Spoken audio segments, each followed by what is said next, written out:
In the previous class, we discussed about the syllabus of the paper 5, especially the rings. Today, let me start with the definition of rings. The definition says like this. Let R be a non-empty set with the two binary operations, addition, it is denoted by plus, and multiplication, and it is denoted by dot, satisfying the following laws.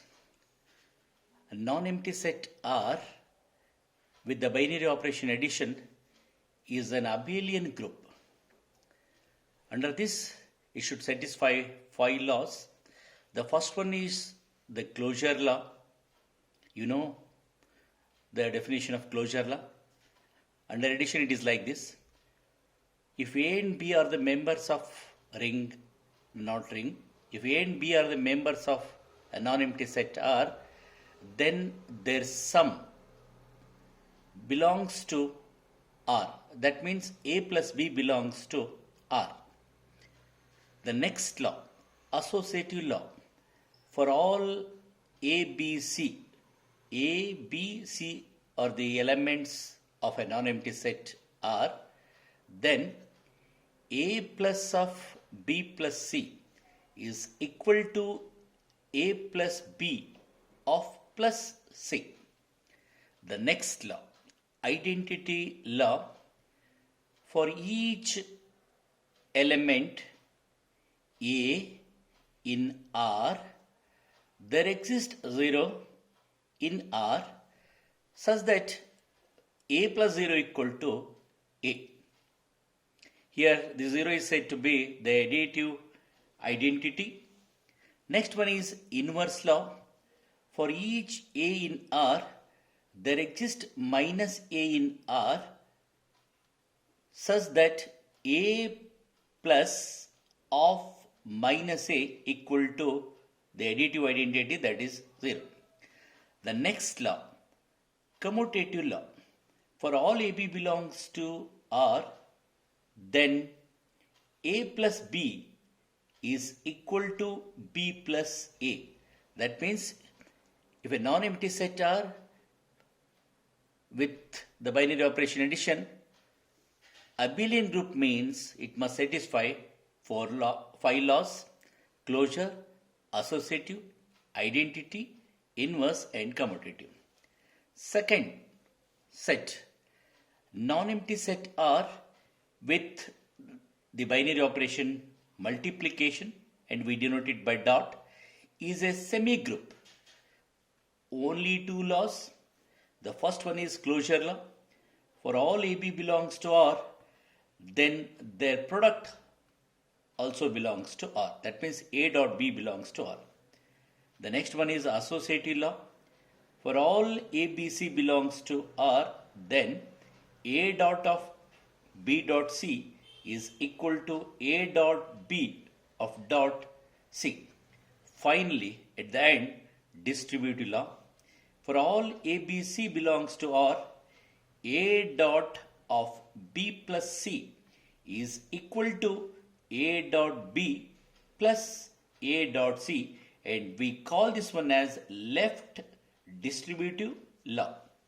The next one is B plus C of dot A is equal to B dot A plus C dot A, and we call it as right distributive law. Remember these two important points. 0 is said to be the additive identity element of ring R. Minus A is the additive inverse of ring R. Okay, if it satisfies these 3 set of laws, then we call it as a ring. Now, I'll move to the special types of rings. The first one is ring with unity. Let R be a ring. Let R be a ring means it satisfies all those conditions, I mean the laws. For each A, here A is an element, for each element A in a ring R, there exists an element unity element or unit element and we denote it by 1 in R such that A dot 1 equal to A is same as writing 1 dot A. The next one is a commutative ring. Here also we have to start by taking a ring. Let R be a ring. Then A dot B is equal to B dot A for all AB belongs to R. Next one is the rings without zero divisors. Here we have to start by taking again a ring. Let R be a ring. Fine. If AB belongs to 0, that means if the product of element takes 0, that means either A equal to 0 or B equal to 0 for all AB belongs to R. In other words, we can define this definition in this form also. The product of two elements is not equal to 0, that means neither A not equal to 0, nor B not equal to 0. That means here A is not equal to 0 and B is not equal to 0. For all AB belongs to ring R. Rings with zero divisors. Let R be a ring.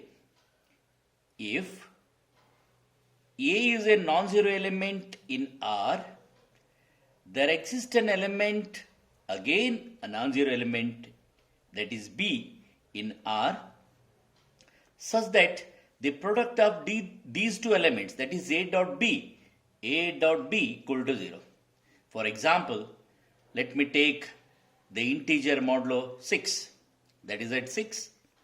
Here 2 not equal to 0, 3 not equal to 0, but their product under the integer modulo 6, that is 2 into 3 under 6 at 6 is equal to 0. Similarly, 3 is not equal to 0, 4 not equal to 0, but their product under Z6 equal to 0. And let me write one note here. Matrix multiplication is generally what? Non-commutative. The next one is the integral domain. Let R be a ring, that means a ring R is called an integral domain if it, first one is, it should be commutative. Second one, it should have the unit element or unity. The next one is without zero divisors. That means a ring is said to be an integral domain if it is commutative, with unity and without zero divisors. Next definition is field. A ring R is called a field if it, the first one is commutative, same as integral domain. Second one has a unit element, that means with unity. Third one is every non-zero element in R has a multiplicative inverse element. In short, a commutative ring R and every commutative ring R with unity and every non-zero element has a multiplicative inverse. Finally, division ring, sometimes we call the division ring as a skew field. Here we define like this. A ring R is called a division ring if it has unity. Each non-zero element in ring R possesses a multiplicative inverse. You will see the difference between these two. Field is commutative, but division ring is not a commutative. Here we observe every field is a division ring, but not conversely. In next class, I'll take examples. Thank you.